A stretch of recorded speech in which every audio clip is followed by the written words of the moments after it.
So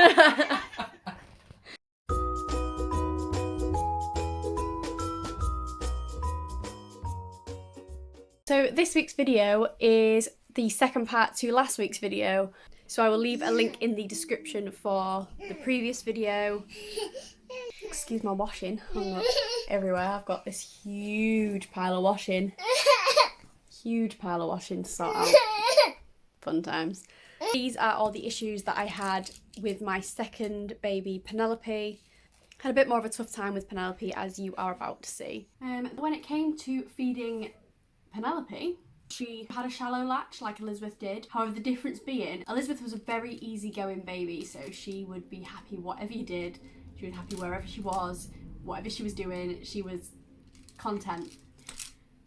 Penelope is very much the opposite, and it's Penelope's way or no way. It's Penelope's way or no way. So she was feeding the way she was feeding, and if I tried to change that, all hell would break loose, wouldn't it?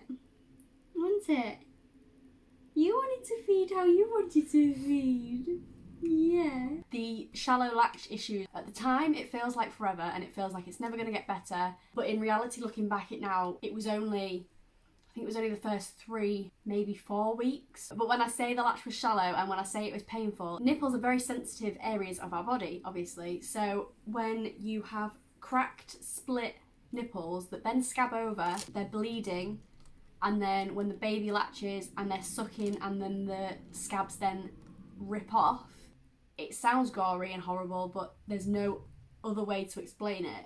It got to the point where I was putting off feeding her. When you're breastfeeding, you have to kind of look for the feeding cues and get them feeding before they cry. Because if you were to wait until they start crying before you start to feed them, it's likely going to be difficult to get them to latch. But when my nipples were like that, I waited until, it sounds bad, but I was putting it off and I was waiting until she was kind of crying for the milk. And then I would feed her and then I was literally crying. Hello. Bed. Oh! And that was the first time I felt like giving up. But to get through that, I had so much help from so many different people. I had Anna from the local hospital, who she specialises in sort of breastfeeding stuff. She came around to the house to actually have a look and to help me and to support her head and kind of get her onto the breast with a really wide mouth. And obviously when she was there, that would be great and it would work, but it is hard when you've got a baby that's so set in the ways they want to do it. It's so easy to kind of go the way they want to do it, because as a mum, in your mindset, you automatically want to do what your baby wants. So trying to change that latch, and they won't change that latch, but they're hungry, it goes against everything that's inbuilt into you as a mother to not let them have a drink. Because obviously the latch will never get better if you don't keep reinforcing that new way to feed. I hope I've explained that right. I hope that makes sense. I don't even know how I got through it. I just know that whenever it came to me needing to get formula, but obviously after so many times saying I didn't want to do it anymore, Brandon would start to say things like, well, we need to go get some formula because she's going to get hungry soon and she's going to need another feed. Just know when it got to that point every time, and the thought of getting formula made me cry. I think it's because I think it's just because I know that I was so set on formula. I think it's because I know I was so set on breastfeeding that I always told myself I'd never buy formula. And again, not that there's any issue with formula, it's just what I had in my head, and as a mother I wanted to do. So when you can't do what you want to do as a mother, it hurts. Like, it makes you feel like you've failed. But nobody's failed, but they were my goals and they were what I'd set myself to do. So yeah, that one was a case of just fighting through knowing that I wasn't going to go buy formula. We didn't ever have any bottles or formula or prep machines or anything in the house, because you just know that if you're tired in the middle of the night and you don't want to get up to do feeding, or things are getting tough, or for example it starts to hurt, you just know that that will automatically be your default backup, and it'll then become a more regular thing. You'll think, oh, I'll just do it again because it was fine last time. And again, not that there's an issue with that if that's what you want to do, if that's what you choose to do, if you're in pain and you choose to do that. But if you don't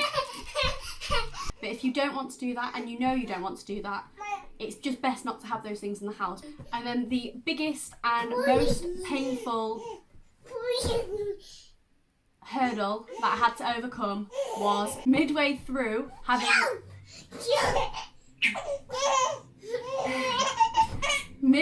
having these cracked nipples and soreness, I developed mastitis. So it will have been because I was avoiding feeding. So mastitis can happen if you're not emptying the breasts efficiently, if the latch is wrong. You can get it if you have a blocked milk duct and it progresses into mastitis, which blocked milk ducts can happen through wearing tight bras or sleeping on your front. This is how I see it. If you were to be sleeping on your front and you kind of block your nipple from, if it was to leak, you're gonna create like a pact, aren't you? You're not gonna, it's not allowing it to like be free.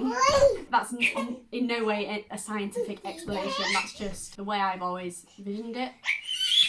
But yeah, mastitis is very, very painful. It felt like a huge lump on one side. I can't even remember which side it was now, it was that long ago. But it's an infection, so you do need antibiotics. So you do need to go see your GP if you have mastitis or think you have mastitis, and then you'll be given antibiotics, which mine were a week long, I think. Were they 2 weeks? I'll leave that bit out because I don't know how long they were. But it's a course of antibiotics, and obviously you need to finish your course of antibiotics. Even if you feel better, finish off the course of antibiotics. But that night, I got into bed. It was that painful, I couldn't sleep on any side. At this point, it was making me cry to sleep in any position. So I was like, I need to get out of bed. So I took Penelope downstairs. I was going to try and sleep on the sofa, but it ended up, I was awake until about 5 o'clock in the morning because I just couldn't sleep, so I just stuck TV on. Obviously, co-sleeping on the sofa unsupervised is dangerous, so I brought down her Moses basket for her to sleep in, just in case I were to fall asleep. Obviously, I'd googled it, and I obviously knew about mastitis, so it was a suspicion that that's what I had. But with it being the middle of the night, there wasn't a lot I could do. I could have maybe gone to the hospital, but with a newborn and it being the middle of the night and being on my own, a trip to the hospital in the middle of the night just wasn't at the forefront of my thoughts. The next day was Sunday, so I had to go to a walk-in GP, and I didn't have that long of a wait, which was great, but as soon as I was in the room, I explained my symptoms. So many more movements involving your body moves your boobs more than what I thought did. That wasn't great English. But basically any movement hurt. It was flu-like symptoms, so cold flushes, I had a really bad headache, and I never get headaches. My whole body ached. I just felt like I was dying. So yeah, I got to the GP. She then went to have a look, so I sat on the bed, and as soon as I took my top off, she was like, yeah, you've definitely got it. Obviously she then felt just to make sure, but yeah. That was that. I did my course of antibiotics, and then I also used Savoy cabbage in my bra, which sounds weird, but a lot of people do it. It is meant to draw out all the impurities and help with clogged milk ducts and stuff. But even if it didn't do any of that, the cold leaf in my bra was like, and can I just say the doctor suggested this? I didn't just go all hippie on the internet and just come up with this random cabbage leaf thing. The doctor suggested it as well. So it's a real thing. Using it as a cold compress in my bra, that in itself helped hugely. Thank you for watching. And again, if you haven't seen part 1, I will leave a link to part 1 here.